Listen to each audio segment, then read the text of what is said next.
Meus amigos e amigas, queridos irmãos e irmãs da Casa do Coração, mais uma vez pedimos licença para entrar nos lares de vocês, para conversar um pouco. Chamo isso aqui de palestra. Não, mas é uma reflexão, é uma troca de ideias.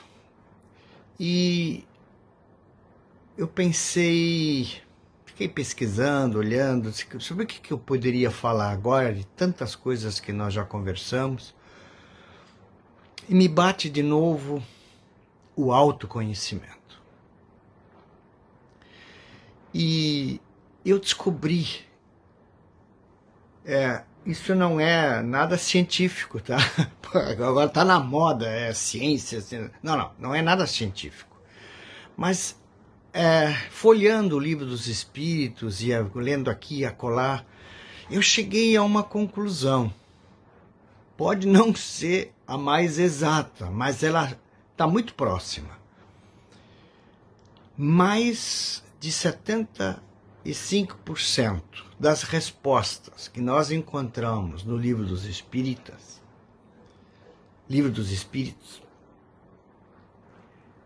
dizem respeito à necessidade do autoconhecimento, ou para entender, e principalmente para o agir. E aí, sabe, eu comecei a pensar, e isso tem lógica. Por quê? Se eu não sei o que eu quero, como é que eu vou conseguir atingir isso? Isso tem lógica, porque fala de ação, de atitude, de conhecimento.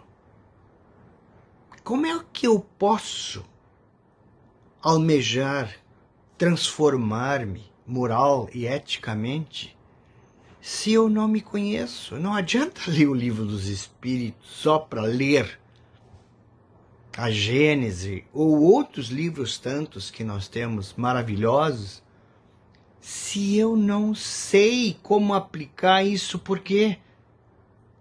Porque eu não sei como é que eu vou chegar lá. Então eu preciso realmente me autoconhecer para poder planejar, decidir e realizar. E sem saber quem eu sou, eu não vou conseguir isso. E aí vem uma coisa interessante, né? Dentro de tudo isso, a doutrina espírita tem duas palavrinhas chaves, que se chama livre-arbítrio. Livre-arbítrio, o árbitro livre, eu arbitro o que eu quero fazer. A decisão é minha. Então assim, não, pode deixar, Deus me ajuda, Deus está comigo. Deus não tem nada a ver com isso, gente. Deus já fez a grande misericórdia. Ele nos doou a vida. É o maior presente que nós recebemos no dia que nós nascemos. Mas ele disse também, vai lá, eu te dou 5 talentos e tu vai lá e faz a tua vida acontecer. Não sou eu que vou decidir o que você tem que fazer. É você que vai decidir o que você vai fazer. E como é que eu vou decidir se eu não sei nem quem eu sou? Então eu preciso realmente me autoconhecer. E como é que se consegue isso? Como é que eu vou agir e decidir, então, se eu não me conheço? Como é que eu vou fazer isso? Eu vou estudar. Eu vou discutir. Eu vou ler. Eu posso frequentar grupos de estudo. Na maioria, a grande maioria dos centros espíritas, se não totalidade dos centros espíritas, tem grupos de estudo. Eu me agrego a um grupo desses. E olha, eu por experiência falo isso, é maravilhoso. Eu começo a aplicar o Evangelho no lar. Vocês não fazem ideia o que a gente consegue evoluir só com o Evangelho no lar. Por quê? Porque nós estamos a cada semana lendo um trecho do Evangelho, nós estamos a cada semana lendo algumas partes de livrinhos, de livros de orações e tal, nós estamos discutindo, nós estamos enviando energias de ajuda para muita gente, para milhões de pessoas, porque nós estamos orando pelo planeta. E nessa experiência do Evangelho no lar, o que nós recebemos de inputs, quer dizer,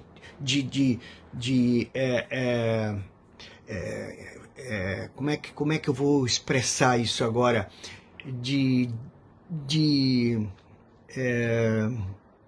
Sinais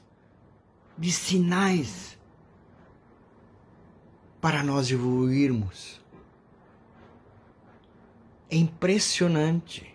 E isso faz parte do nosso autoconhecimento. Como é que mais nós podemos desenvolver o autoconhecimento? Estudar as nossas emoções. Porque vocês sabem que os pensamentos são os grandes agentes de tudo que nós fazemos, para o bem ou para o mal. E o pensamento, ele é o agente também das emoções. Se eu só tenho pensamentos ruins, energia ruim, qual é o que eu ofereço para mim e para os outros? Só coisa ruim. Agora, se eu começo a educar os meus pensamentos, se eu conheço o meu ponto fraco, que nós chamamos de sombra, o que realmente, em que você realmente precisa trabalhar? A minha sombra é o orgulho e a vaidade. Muito bem, então vamos trabalhar isso. É conhecer o porquê disso. Então, as emoções, eu preciso saber gerenciar. E como é que eu faço isso? Através da disciplina. Eu me disciplino, aliás, nesse bendito mundo, nada acontece sem disciplina. Organização, disciplina, determinação, força de vontade. Ah, eu não consigo. Quando você vai ver, passa o dia inteiro no celular, falando com um monte de grupos e amigos, passa o dia inteiro no Google, passa um dia inteiro na Netflix. Como é que você vai querer que uma criatura dessas se desenvolva? Como é que você vai querer que uma criatura dessa possa se conhecer? E, consequentemente, porque não tem densidade, não tem textura no seu interior, começa a pensar bobagem. Oca, essa pessoa é vazia. Então, pela disciplina, pela força de vontade, eu vou atrás, eu vou estudar. Começa a ler um livro. Começa a ler 2 livros. Entra no YouTube, pesquisa lá a diversos autores, Divaldo, Anete Guimarães, o Sucena, e tem tantos que nós, o Haroldo, gente maravilhosa, tem tantos, o Alexandre, tem tantas pessoas que têm palestras, reflexões no YouTube. É por aí que nós vamos buscando a nossa evolução. exatamente por aí. Tá? Muito bem. Voltando àquela inicial lá que eu falei, Deus vai cuidar de mim.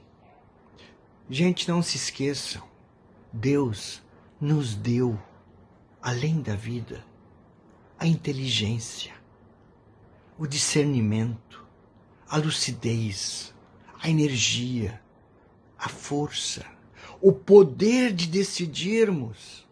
Nós decidimos. Agora, para que isso funcione, nós temos que fazer a nossa parte. Deus já fez a parte dele. E nós temos que fazer a nossa parte. Então, disciplina, força de vontade são palavras-chave. Não são palavras, são atitudes.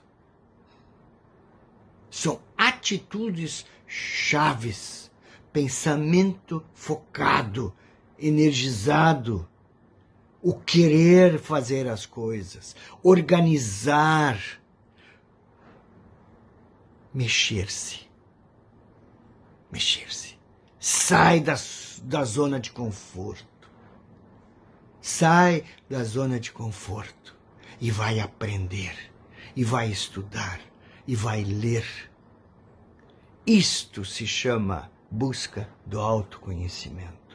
E se nós tivermos autoconhecimento, se nós soubermos quem sou eu, por que eu existo, por que eu estou aqui, e nós espíritas sabemos que isto aqui é uma passagem, que isto aqui é uma oportunidade de uma pequena melhora na toda trajetória. E esses dias, eu acho que foi a Márcia que falou isso numa palestra na live das sextas-feiras. Ela disse, nós temos uma vida só, mas nós podemos ter milhares de existências. E são exatamente estas existências que Deus nos oferece, que a cada vez que nós voltamos, progredirmos um pouco mais. Então, qual é a nossa grande meta? É a busca da transformação moral e ética. Certo? Gente, eu amo vocês. Um grande beijo lá no coração de vocês. E até uma próxima oportunidade de nos vermos e escutarmos.